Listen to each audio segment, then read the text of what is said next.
So I asked you guys what you'd like to see next on my YouTube channel, and almost all of you said that it has to be something which is eggless and no bake. So that's exactly what we're doing today. In this episode of Bake with Shivesh, I'm sharing my recipe of an eggless no bake chocolate mousse cake. It's delicious, easy to put together and decadent. My mouth's already watering, so without wasting any more time, let's dive right into the recipe. Alright, and the star ingredient of the chocolate mousse cake, of course, is chocolate. I have some 70% dark chocolate here, which I have roughly chopped, and now I'll melt it on a double boiler. What is a double boiler? I have a saucepan here. I've set it over medium heat and filled it with about 1 inch of water. The chocolate's in a heat-proof bowl. I'll place it on the saucepan, and what this does is that the chocolate melts evenly and slowly with the heat of the water. It's always better to melt the chocolate this way instead of melting it directly over heat, because then you run the chances of burning it. So let's do this. Alright, so two things to keep in mind here. A, to keep the bowl on the saucepan once the water has come to a slight simmer. And B, to make sure that the water doesn't touch the surface of the bowl, which would kill the entire purpose of actually making this elaborate double boiler. So a lot of you also ask me what chocolate brands are available in the Indian market. So for a recipe like this, I would recommend you get some good quality chocolate. A couple of brands to name would be Caribou, Van Houten, or this Indian brand called Regal. All of them are great and you could use them for all your baking recipes. I in fact also did a blog post on cooking chocolates, so I would leave the link in the description box below. It's available on my website bakewithshivesh.com.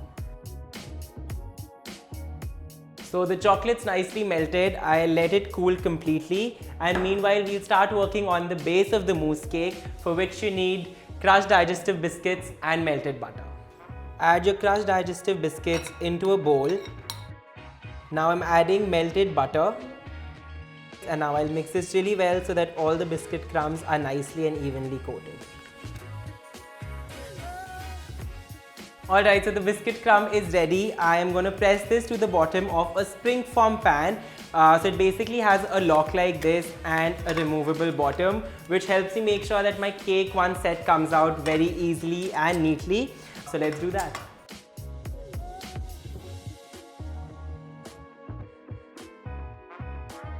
Alright, so this is done. I'll now let it sit in the refrigerator for about 30 minutes, and meanwhile we'll start working on the filling. So while the crust is resting in the refrigerator, let's get the work started on our filling. I have some heavy whipping cream here. A lot of you ask me what brand I use. So this is the rich topping that I usually use for all my recipes, and it's a non-dairy cream but is very easily available, so it's easy to get your hands on it.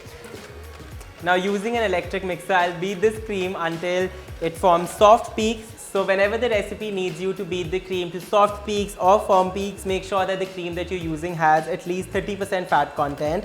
So in a situation like this, your Amul fresh cream wouldn't work, because it only has about a fat content percentage of 20 to 25% if I'm not wrong, and that wouldn't whip up like you need it to. So yeah, look for a cream which is a heavy whipping cream. If you struggle with whipping your cream, one tip I like to give you is to ensure that your cream is cold, which helps it to reach the desired consistency quickly. So as you can see, the cream has doubled in volume, and this is the consistency that you're looking for. It's nice and fluffy, and now to this I'll add the cooled melted dark chocolate. But before I add the chocolate to the whipped cream, I'm adding another cup of warm cream to the chocolate. This ensures that the chocolate doesn't set once I add it to the cold whipped cream.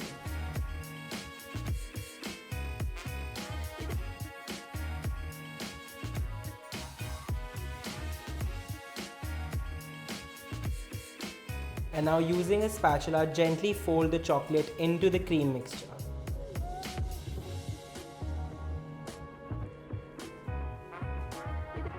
And now we'll pour the filling on the biscuit base. I've lined the edges with parchment paper so that once the cake is demolded, the edges are nice and smooth.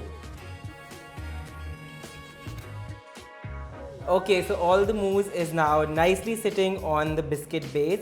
I'll put this in the refrigerator, preferably overnight, so that the mousse cake has enough time to set. I already have one which I made yesterday, so we'll bring that out.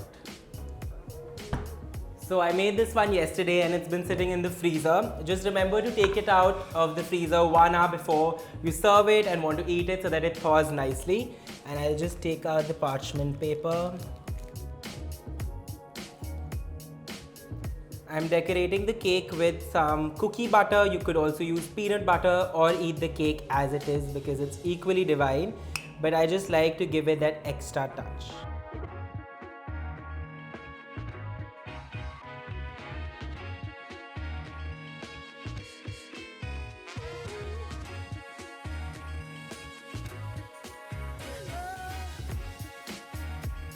So there you have it, a very simple and delicious chocolate mousse cake. I'll be uploading the full recipe on my website bakewithshivesh.com, and in case you make it, don't forget to share a picture with me using my hashtag bakewithshivesh.